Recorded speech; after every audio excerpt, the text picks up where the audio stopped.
Hi, it's Arielle Schwartz here. I want to do a short reading from the Post-Traumatic Growth Guidebook on the topic of healing movements and mobilization, trauma release really, and working from this bottom-up manner of how trauma is held in the body and how you can safely and supportively release that, free yourself so that you can find greater states of spacious awareness, a greater sense of choice, and a greater sense of ease in your body. So this is the chapter called Somatic Repatterning. Before you were able to stand, walk, or talk, you began to explore the world through your body. Your natural reflexes, such as sucking, curling, reaching, and grasping movements, allowed you to know yourself. The ways in which you were held, spoken to, and touch also shaped your sense of self. For example, if as a child you knew that you were safe to explore your environment and that you could reach for and obtain what you wanted, this provided you with a deep sense of accomplishment and gratification. Growing up in this type of environment, you were also empowered to know that you could move away from or push away unpleasant experiences. However, when there is childhood trauma, our basic instincts are often blocked. You can imagine a child who was threatened and wanted to kick, scream, or run away, but wasn't able to for fear of making a bad situation worse. When it comes to healing from any trauma, it is important to recognize that the body holds memories of what happened and provides tremendous feedback regarding the impact of trauma on your physical being. To borrow from Bessel van der Kolk, simply put, your body keeps the score. For example, you might carry tension in your body that makes it difficult to relax. Your posture might be a reflection of your emotions. You might close off your chest to protect your heart from events that occurred years ago. You might continue to freeze or collapse in response to current events that trigger feelings related to your traumatic past. Or you might notice how trauma from your past obstructs your willingness to look someone in the eyes, stand up tall, or speak with confidence.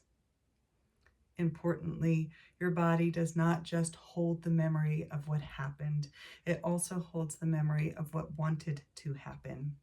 So, for example, if you were neglected, you may have given up on physically reaching out for the support of others. In this case, reclaiming your ability to express your longing for connection can be guided by experiences of sensations in your body. The tightness, for example, in your throat might resolve by making a sound or crying out for connection.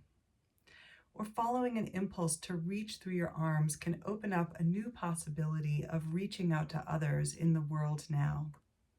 This new movement pattern can help to create boundaries in your life today with greater success. Healing from trauma involves increasing your awareness of habitual patterns of tension in your body. Once you develop this awareness, then you can start to experiment with small changes in your breath, posture, eye contact, or body movement. For example, if you tend to keep your arms close to your body, you might explore how it feels to take up more space. Or you might explore lengthening your spine and lifting your gaze. Notice how these subtle changes impact your sense of self. So there's more to this chapter, and I'll let you find it on your own. But what I'll say for right now is that if you are feeling the lingering effects of this year of the pandemic and maybe the impact of isolation, the impact of being disconnected from loved ones, I just invite you to take a moment and just track and sense how you're feeling this in your body. Maybe this lands on top of historical traumas in your history and is kind of loaded by those past experiences. So whatever it is that you notice in your body and however it is that that shows up, I just invite you to turn toward that.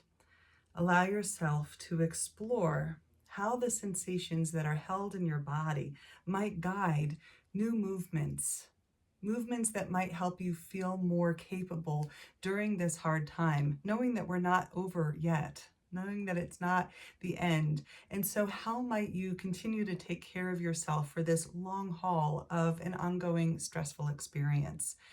In what ways might your body guide you to reach out for connection when you need it, to protect yourself from people who don't respect you or your space, and to allow yourself to rest calmly, easily in moments of stillness, to restore into the nourishing aspect of your parasympathetic nervous system? So, a little bit of food for thought and well wishes your way. We'll connect again soon.